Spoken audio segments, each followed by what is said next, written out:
Okay, so for anyone discovering your band for the first time, how would you guys describe yourselves? Punk. We're a punk band, but we like to dabble in other genres. But we are, first and foremost, a punk band.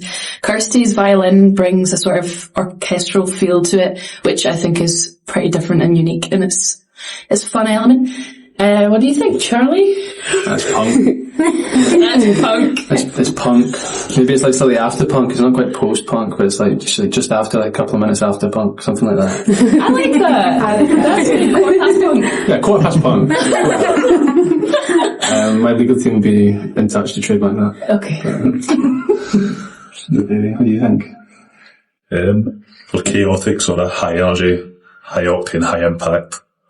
Going to grab an attention quite easily, I'd say. Which is always ideal in this sort of industry. You're wanting sort of eyes on you. So you guys use instruments that you don't normally have in punk bands. Was that a conscious choice, or did this just happen naturally for you guys? I'll go for you first. Most interested for you. So I play violin. Honestly, no. Like, me and Martha we met years and years ago, and then we re-met about 3 years ago at Kitty O'Shea's in the West End. And Martha was like, "Oh, I'm starting a new project. Do you want to join?" I joined in, and Davey was there too. And then it kind of just evolved as a punk band. I like to do more experimental stuff, and I really like to play with that. I really enjoy it. So yeah, I think really well. Yeah, like it does. It's kind of random. Yeah, kind of random, but it does work. Does anyone else? Yeah, I actually noticed that because we started quite folky, and because I started just me and the wee guitar, so it was very stripped back.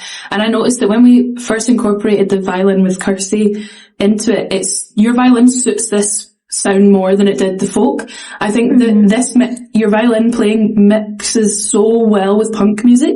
And I think like before, because none of us really wanted to do folk, it was like this weird jarring energy. And then the second we started getting a bit louder and building the tunes more to be a bit rockier and punkier, it all just like fell into place. And I think your violin really is like the kind of epitome of that, like that shows that the most. Do you think it makes you stand out more as a band? Yeah. Compared to others? Yeah. We've got a gold file. So I'm getting bossy.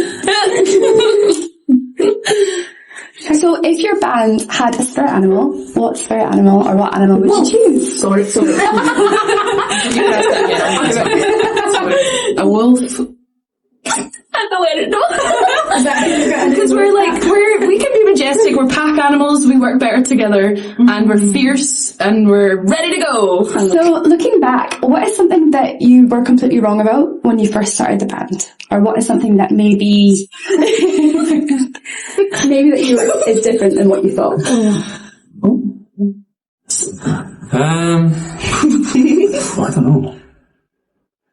I don't know, probably how much I would enjoy playing this kind of music, because it's not kind of when I kind of got how'd you say, if I kind of had an audition by fire, I was kind of just straight in for a gig because you're having guitarist trouble, and then the more punk you said, that's not really what I'm into to begin with, but like I really got into it. Started playing some power chords, it's cool. So yeah, you love them. Yeah, it's good. Yeah, I didn't expect to enjoy it as much as I have, so yeah, that's something I didn't expect. Probably our folky beginnings, Martha already touched on it, but like none of us all the way sort of had an appreciation for that kind of music. We were sort of like not playing to our true selves, only representing ourselves how we want to be represented in this space. So I think now we actually developed the sound, became more aggressive, more in your face. So there's not a massive jump between folk and punk when you look at the lyrics, etc. But just having that change and being more aggressive and being more dynamic, I think that's really impacted how we've grew as a band. Can I just jump in on it? I think something that's like important to remember is, and it's kind of related to the last question as well about the violin, it's like punk music isn't defined by the instruments that you use to play it. It's to do with, your mindset and kind of what you're trying to write about. And that's something really important to get across, because you look back at some like the great punk bands, Pogue, stuff like that, like they don't all use conventional instruments. So it's important to remember that you can play punk in other ways, but, you don't just need bass, guitar and drums, that you can do it in different ways. Absolutely. I totally agree. That's actually what my thing was going to say. Oh my God. What I was going to say, that was the kind of surprising thing for me, was I kind of realised that we were always punk, because the lyrics they could be construed as punk if you wanted, but it was more, we all had the same kind of moral compass and the same views on things, and we were all angry at injustices, various injustices across the world, and we never shut up about it. And I think that was evident even when it was folky, and even now that it's more upbeat and rocky. And I think that's the bit that surprised me the most, was how much that hasn't changed. Like, we were kind of always a punk band, really, and you're so right. Like, the punk isn't defined by, like, gnarly guitar and screamy vocals and whatever. Like, it's defined as, like, what kind of impact you're having on the world around you, really. It's like an attitude. Yeah, punk is so an attitude. Yeah, and you don't have to have a Mohican, you don't have to look a certain way, as long as you act a certain way, because there's punk bands where the people in them don't do anything good for the world around them. So, but they play music that sounds punk. Not naming any band. I thought that maybe success was something that came from the outside inwards and was like pointing at you or coming at you, but actually it's got to be between us five outwards. Like, it starts here, and that's like your perception of what makes you successful changes constantly, I think. Yeah. Especially when I'm sure a lot of us started playing music in bands when we were maybe like 16, and it changes every month. Sure, the goals have changed too. Yeah, as you hit. Yeah, definitely. So that's something I think that I was wrong about. But it's a nice feeling to know that as well, that it starts with us and it goes out rather than the other way around. Yeah. Oh God. For me personally, I think when we started out and I would go to rehearsals, and I'm a classical violinist, like, through and through, I would go to rehearsals and I would be really nervous, and I would think, what can I play? But when we kind of evolved into this punk band, it made me realise, like, I can just play whatever. Like, people love it. Like, no barriers. I love it. I don't need to have, like, music in front of me. And then when we're on stage, it doesn't need to be the same thing every time. I think us as a band, we're definitely, better live. Like, we're not really the type to sit and really work on it really, really hard. Like, our songs, like, when we're in the studio, we like to put on a performance, and that is what we do. You kind of let things happen organically, yeah. And I think that's, like, for all of us, we've all kind of just, when we work together, we just do whatever, and it usually works. And if it doesn't, we fix it. So I think that's, another your relationship and how close you are. That'll bring you closer as a band. Absolutely, yeah. Do you find it easier to be more honest in your music than in life? Oof. These questions? Let's think this thing. Like, is it easier to sing about something than it is to have a conversation? Yes. Yeah. Absolutely. I find, like, there's a lot of, like, instances where I don't want to talk about it too much, just, because it's in the songs and, but a lot of times there's been, like, conversations that I wish took place and I've mirrored them into a song. But I think we're all really, really brutally honest with each other. Like, we like, if any of us have an issue with someone, we get it straight out. Like, there's no hidden, like, I don't know, resentment or anything. There's no awkward moments because we're like siblings. Like, it's like when you're annoyed at your sibling, you tell them. We do that as well. And, like, we'll call each other out there and then it's done. And it's so easy to move on from that. And I think that kind of honesty has made it easier. And, like, yeah. And I don't know. I know what you mean, though, your question. I totally answered that wrong. Sorry. What do you have planned for 2026? Including, like, festivals, gigs, goals? Are you writing music?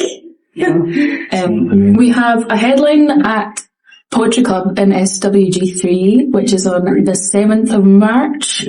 That is going to be not our biggest in terms of audience size, but our most important gig we've ever done, because it's quite high, what do you call it? Like, there's high expectations, I guess, because it's with DF and, there'll be industry people there.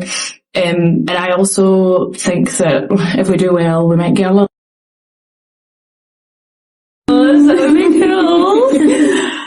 would be cool.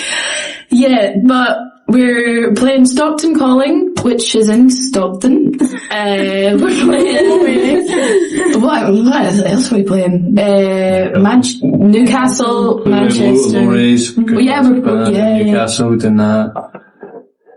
Main thing is, we don't know what if you come to that gig on the 7th, because it's definitely going to sell out, so if you haven't got a ticket, get a ticket now. It's half sold out already, by the way. It's half sold out. It's been We've 3 days. a new tune coming out. Oh yeah! Well, Sorry. Don't we? Stink Dogs. Are we allowed to say that we've got a new tune coming out? Yeah, we've been announced. We've announced it, haven't we? Yeah. Stink Dogs, 19th of February. 19th of February, there you go. It's going to be a good tune, it's good. If you like dogs. If you like dogs. If you like music, you'll like this one. Is it called Sick Dog or Sink Dog? Sink. Also, if you like sinks or dogs, then Dogs. We're not sinking any dogs. Or if you Don't hate worry. Donald Trump. So that's a white. most of the world, right? There you go. So that's it. New tunes, big gig. Come. You got anything to say? We're also writing an album this year. Allegedly. Not allegedly. We will do anything we put our minds to. And yeah, we're all bursting with ideas. Like Charlie and me and Anna and Kirsty and David, we all take it turns to be like sending each other mad bits that we're writing, like, or, oh, this sounds cool, or should we do a song about this topic? And you have some really cool ideas for song topics I really like. You'll hear about those soon. But I think that what is quite important about that is the fact that we have so many ideas and we're just like bursting at the seams, like trying to, like, we wish we had enough money to record all these songs and like make demos of every single song, because there's so many, and we're just all constantly writing and playing our instruments, like, and thinking about it. Or if we're not, we're listening to music and we're taking new ideas. And I think we all listen to very different music most of the time, and we all draw influences from totally different backgrounds.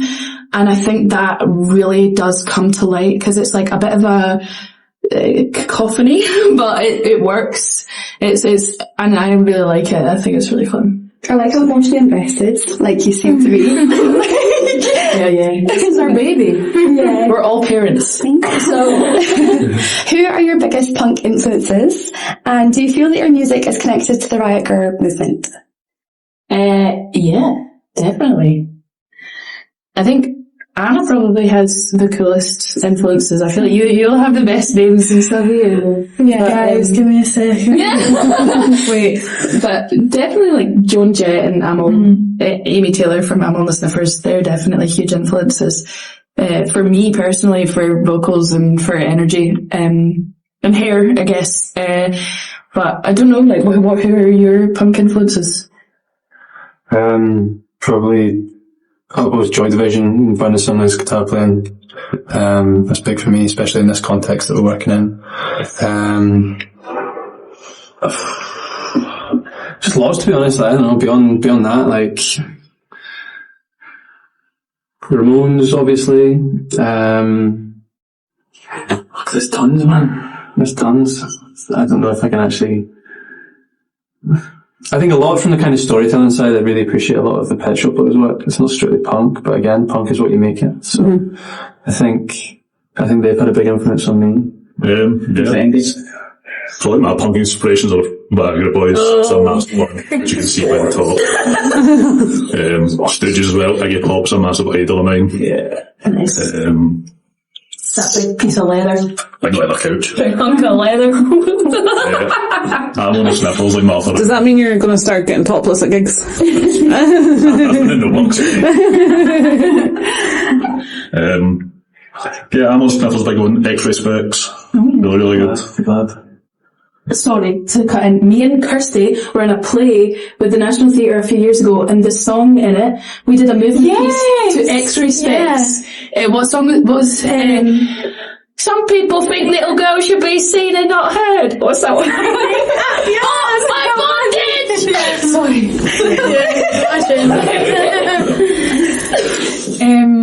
I think Manic and Pussy are one of the most interesting, like, they're not explicitly punk, but they are pretty punk in their live shows as well.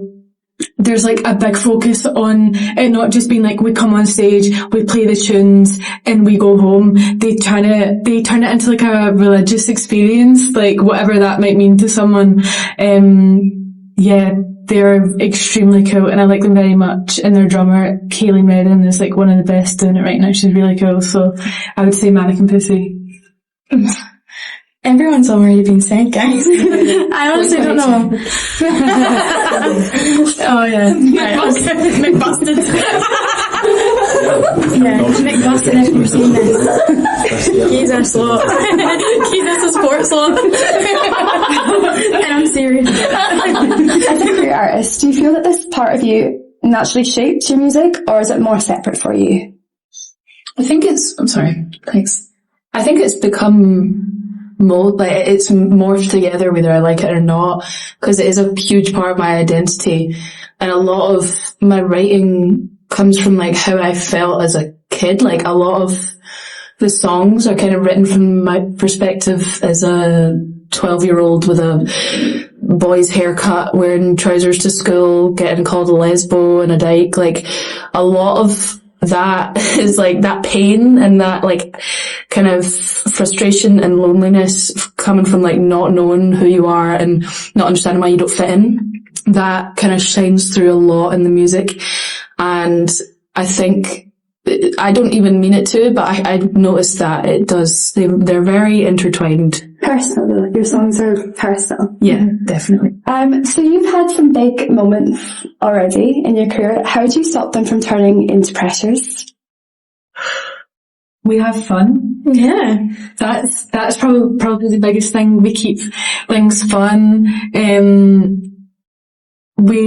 I think our live shows are always unpredictable from a stage point of view, like being on stage as well. And I think it keeps them fresh, and I think it keeps like an element of humour and like a lightheartedness as well. Because we want things to feel like, you know, hot off the press as well. So I think we keep things fun. And that's how we don't buckle under pressure too much. So if you could collaborate with a musical artist, alive or dead, who would it be? Jimmy Brown. Yeah. McBusted. Oh god. This is gonna be so cliche, but Bowie, I just love him so much, and I grew up listening to him. The song, we have a song called Truman, and that is supposed to be the sequel to Life on Mars. Like, that was kind of how I wrote it. It was like, what would happen in the next movie of Life on Mars? Or the next kind of episode. So he influences me a lot, and I think that would be amazing to do a song with him. Obviously we can't, but... Well, technology these days, AI. Oh god, we started on AI. So what is a random or unusual hobby that either of you have that your fans might not know about? So I mean, you've got some weird, craziest. Oh god. I would say frogs. You like frogs? Yeah, you know just what? frogs. Are they a hobby? Since I was little, I still love collecting them. Oh, nice. Alive at them. But I used to have a hoodie with the big front pocket, and I would fill it up with pond water and bits of weeds and rocks so that they were comfy. But obviously the water would just kind of come out. But my mum, I used to sit with my hands in my pocket and come to the dinner table, and my mum would be like, Martha, get your hands out your pockets at the dinner table, and I just do that, and there'd be 2 frogs on the table. and then they'd be like, no frogs at the table, Martha. So it was a bit like, yeah, I don't know. Here she goes with her frogs again. I'm mad as the box. Maybe that's something you should like get into one of your sets one time. Just come in a frog costume or something. I love frogs. Okay, this has been a really interesting interview. So for my last question, it's kind of more looking to the future, but where would you like to be playing this time next year? Our goals are endless. We've got a goalpost that constantly moves, but we're quite good at, which I don't think I've ever been good at before, but I feel like we are quite good at stopping to recognise what we've achieved, and we're proud of each other constantly, but it's like the goalpost moves every week, right? We've got a new goal every week. And I think that is constantly moving, but we are also, so we're constantly moving, but then we are good at taking a wee minute to be like, hell yeah, we just won a Sama, like that's cool, let's go for dinner and celebrate it. Like we're quite good at doing that, I think. But this time next year, to be honest, our plan, the genuine plan that we have with our manager is hopefully St. Luke's headline, but I'm going to be cheeky and I'm going to aim for the stars and say a hydro headline this time next year. I was actually going to touch on the Sama since you mentioned it, but what changed for you guys after that win? Like, what kind of moments, how did it feel? How did the band change or evolve? I think it just gave us confidence. Yeah. You go. You answer this one. God. I think it just gave us validation that everything that we've worked towards actually was worth it. Like that moment that we won, we had no idea, obviously. Martha's speech was like so moving, and it was actually so genuine. Like our reactions were so genuine. We were so happy. We felt so blessed. And then, I don't know, I said blessed. We did. We did feel blessed. Yeah.